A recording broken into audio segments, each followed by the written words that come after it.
Salam sejahtera di dalam kasih Tuhan kita Yesus Kristus. Shalom. Baiklah, di saat ini kita akan membaca serta merenungkan firman Tuhan. Dan pembacaan kita di saat ini terdapat dalam kitab Imamat, pasal yang ke-25. Kita akan baca dari ayat yang ke-23 hingga ayat yang ke-28. Oleh Lembaga Alkitab Indonesia diberi judul Penebusan Tanah.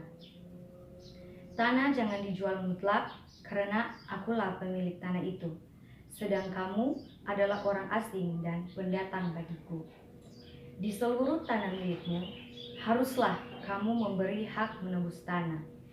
Apabila saudaramu jatuh miskin, sehingga harus menjual sebagian dari miliknya, maka seorang kaumnya yang berhak menebus, yakni kaumnya yang terdekat, harus datang dan menebus yang telah dijual saudaranya itu.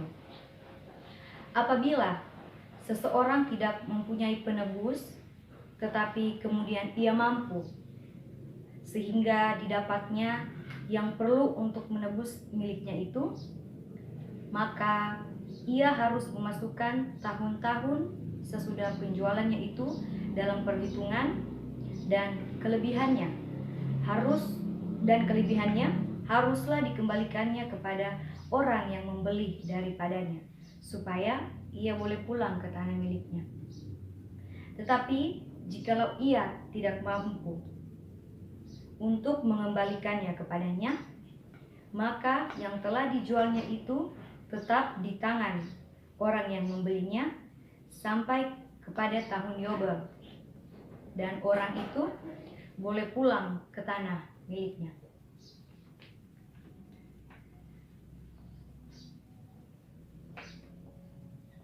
Saudara-saudara yang dikasihi Tuhan, perenungan kita di saat ini saya beri judul Menolong Sesama Seperti Memelihara Hubungan dengan Allah. Saudara yang dikasihi Tuhan, marilah kita menaikkan syukur kepada Tuhan yang merupakan sumber berkat bagi kehidupan kita. Dan juga karena sampai saat ini kita masih bisa merasakan bentuk nyata dari tuntunan dan pemeliharaan Tuhan. Buktinya sekarang ini kita masih bisa bernafas. Ini semata-mata bukan karena kekuatan kita, melainkan karena kasih karunia Tuhan. Saudara-saudaraku, dalam kehidupan kita sebagai manusia, ada kalanya kita hidup dengan hanya mementingkan relasi kita dengan Allah.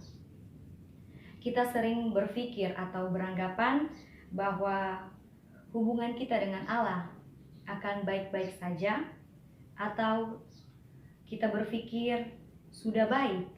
Bahkan kita berpikir atau beranggapan akan terus berjalan baik jika kita hidup dengan berdoa, membaca Alkitab, dan sering ikut ibadah. Nah, sehingga kita berpikir bahwa kita sudah memelihara hubungan dengan Allah. Padahal sebenarnya saudara-saudaraku, kita telah melupakan satu hal yang tidak kalah penting dari beberapa hal yang tadi saya sebutkan untuk kita lakukan. Yang nantinya hal ini juga akan berguna dalam memelihara hubungan kita dengan Allah. Nah, hal itu adalah hubungan atau relasi kita dengan sesama. Ketika kita hidup sudah rajin berdoa, membaca Alkitab, dan terus ikut ibadah, kadang membuat kita menjadi tinggi hati atau sombong. Karena ketika kita sering berdoa, membaca Alkitab, dan terus ikut ibadah, menyebabkan kita menjadi lupa, atau bahkan kita sengaja melupakan. Kita sering lupakan untuk tidak memperhatikan sesama kita manusia, termasuk alam kita. Kita menjadi manusia yang sudah tidak mau peduli lagi akan sesama kita yang membutuhkan bantuan kita. kita menjadi manusia yang tidak mau peduli lagi dengan alam kita karena berbagai alasan yang ada. Contohnya, kita tidak mau menolong seseorang jika seseorang itu belum pernah menolong kita, atau kita harus punya jaminan untuk menolong seseorang, di mana nantinya kelak orang itu akan menolong kita juga. Atau juga kita tidak mau menolong karena alasan latar belakang dari orang itu, ya seperti yang misalnya orang itu mungkin musuh dari orang tua kita, jadi kita tidak mau lagi menolong mereka. Hal-hal seperti ini juga berlaku untuk alam sekitar kita. Contoh yang paling sering kita lakukan sebagai tindakan yang tidak memperhatikan alam itu adalah membuang sampah sembarangan. Nah, ternyata kita sudah lupa bahwa kita telah menyakiti sesama dan alam kita. Dengan demikian, kita sudah tidak lagi menghargai kehidupan sesama dan alam kita. Saudara-saudara yang terkasih, pembacaan kita di saat ini diberi judul perikop tentang penebusan tanah, yang secara garis besar Imamat pasal 25 ayat 23 hingga yang ke-28 ini berbicara atau mengisahkan tentang Allah yang merupakan pemilik tanah dan bangsa Israel yang harus memberi hak penebusan tanah. Dan bagi saudara yang jatuh miskin, yang tidak mampu untuk menebus tanah miliknya, diperlukan seseorang untuk menebus tanah dari saudara yang miskin itu. Jika saudara yang jatuh miskin itu tidak memiliki penebusnya, maka saudara yang miskin itu akan mendapatkan tanahnya pada tahun Yobel. Ada beberapa hal yang harus kita ketahui bersama mengenai pembacaan kita di saat ini. Yang pertama, bangsa Israel saat itu sedang dalam perjalanan menuju tanah perjanjian Allah, yaitu tanah Kanaan. Tanah Kanaan ini bukanlah sebuah tanah kosong yang tidak berpenghuni, tetapi telah dipenduduki oleh orang-orang Kanaan yang kafir. Karena nantinya bangsa Israel akan tinggal di tanah Kanaan, maka pasti mereka akan beradaptasi dengan orang-orang yang tinggal di sana. Maka dari itu, kitab Imamat mencatat peraturan atau ketetapan yang harus dilakukan oleh bangsa Israel untuk hidup kudus dan tidak terpengaruh oleh orang Kanaan yang kafir. Yang kedua, lalu apa hubungannya dengan menolong dan memelihara hubungan Allah? Seperti yang saya katakan sebelumnya bahwa kitab Imamat mencatat atau berisi ketetapan atau peraturan untuk bangsa Israel pakai supaya tetap hidup kudus dan tidak terpengaruhi oleh bangsa kafir. Nah, pembacaan kita di saat ini selain menjadi sebuah pedoman bagi bangsa Israel untuk hidup kudus dan tidak terpengaruhi, terdapat juga cara bagi bangsa Israel untuk terus memelihara hubungan dengan Allah. Bagaimana caranya? Seperti yang tercatat pada ayat yang ke-23 sampai ayat yang ke-25, bahwa tanah yang menjadi tempat bagi bangsa Israel adalah tanah milik Allah. Bangsa Israel yang tinggal di tanah Allah haruslah membayar hak menebus tanah.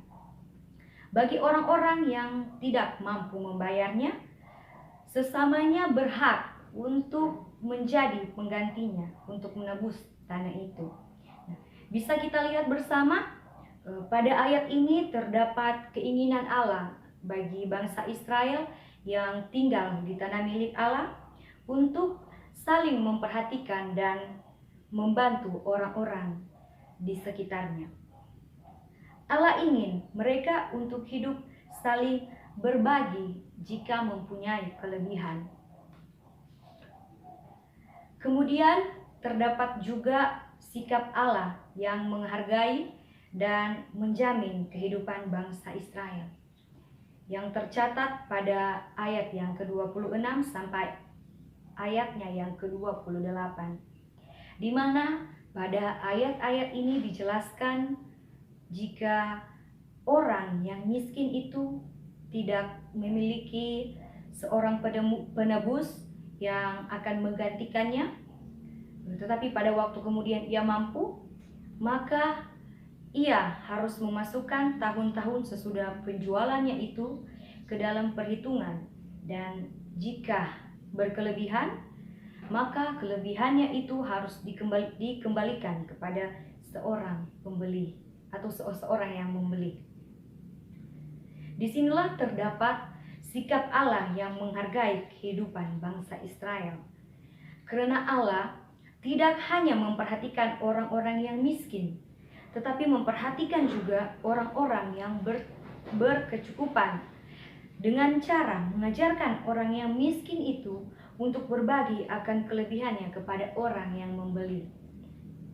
Pada ayat yang ke-28 terdapat sikap Allah yang menjamin kehidupan bangsa Israel. Karena jika orang miskin itu tidak mampu untuk mengembalikannya, maka orang miskin ini akan kembali pulang kepada tanah miliknya pada tahun Yobel, karena tahun Yobel itu merupakan tahun pembebasan. Karena tahun Yobel adalah tahun ke-50 yang membebaskan para budak-budak untuk kembali ke tanah mereka. Saudara-saudara yang dikasihi Tuhan, dari pembacaan kita di saat ini dan dari apa yang telah saya katakan, kita telah belajar beberapa hal.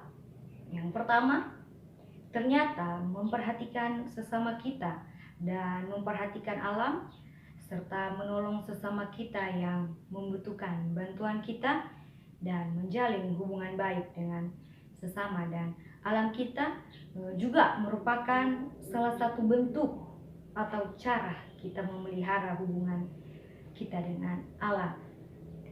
Yang kedua, Allah yang merupakan pemilik tanah tidak hanya berlaku pada zaman bangsa Israel saat itu, tetapi berlaku juga pada zaman sekarang ini, di mana tanah yang kita tinggali bersama ini adalah milik Allah. Allah ketiga, Allah yang adalah Sang Pencipta menghargai dan menjamin kehidupan dari ciptaannya. Saudaraku, kita yang hidup sebagai manusia ciptaan Allah, yang tinggal di tanah Allah, haruslah hidup dengan memperhatikan sesama dan alam sekitar kita. Karena untuk terus menjalin hubungan yang baik dengan Allah dan terus memelihara hubungan dengan Allah, selain dari kita berdoa, membaca Alkitab dan rajin ikut ibadah, harus juga dibarengi dengan memperhatikan sesama kita yang membutuhkan bantuan kita. Karena dengan demikian kita juga bisa menghargai kehidupan sesama dan alam sekitar kita.